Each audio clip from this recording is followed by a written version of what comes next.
DJ Ferris. It's Chicago, nigga. It's the real one. Hit me. Only one is pulling shit the fuck up. Let's get sports talk. Like, this is your job. You get paid to do it. Always look back on the Anthony Davis situation. And Anthony Davis, although he wanted out and wanted to go to LA, he still showed up to work every day. And also, this is a learning situation for Tim and Fertitta. Also, that you have to have great communication with your franchise guys moving forward, especially when Daryl Morey left the organization. So right now it's just a big mess down here in Houston.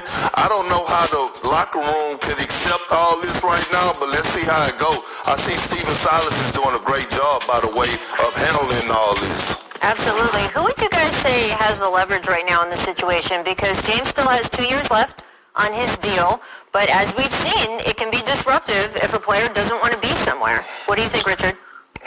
I don't think anyone wins in these type of battles. I don't think anyone wins. I think James Harden, obviously, Man, like you don't really know.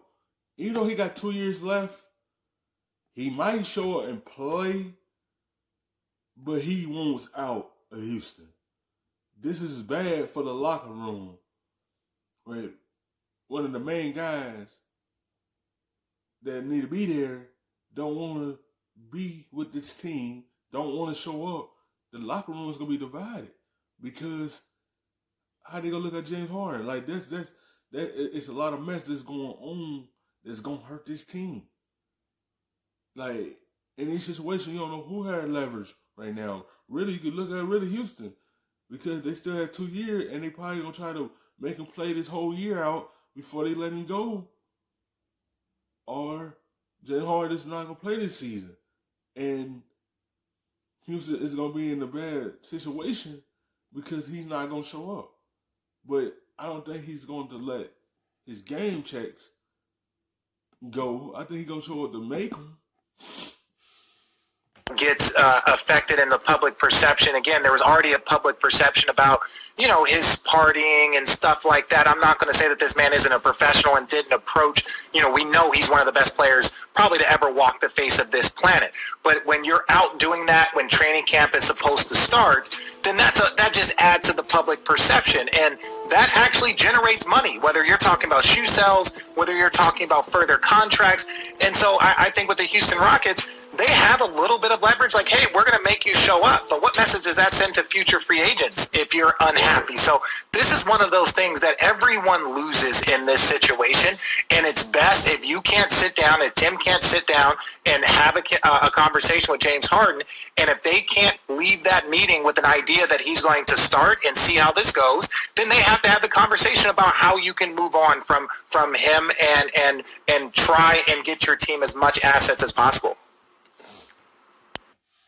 They want to hang on to James Harden because when you so used to something, when you so used to winning and making the playoffs, and that player changed your franchise, you don't want to let him go. But at some point, you're going to let him go. He want to go to a situation that he have opportunity to win a championship. He had a opportunity to win a championship in Houston when he had Chris Paul.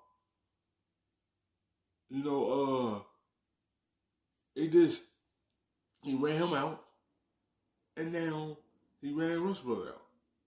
Because the situation is bumping heads. But also, you can't continue hurting your players that's already in that locker room, trying to hold on to somebody that don't want to be with this team anymore. He want to be in a situation for him. He want to be in a situation so he could put himself in a position to win a championship. At some point, you're going to have to let him go. I understand they're going to look for some leverage to try to take players, good players, off of other people's teams to get them James Harden. Some teams not going to do that because they like their guys.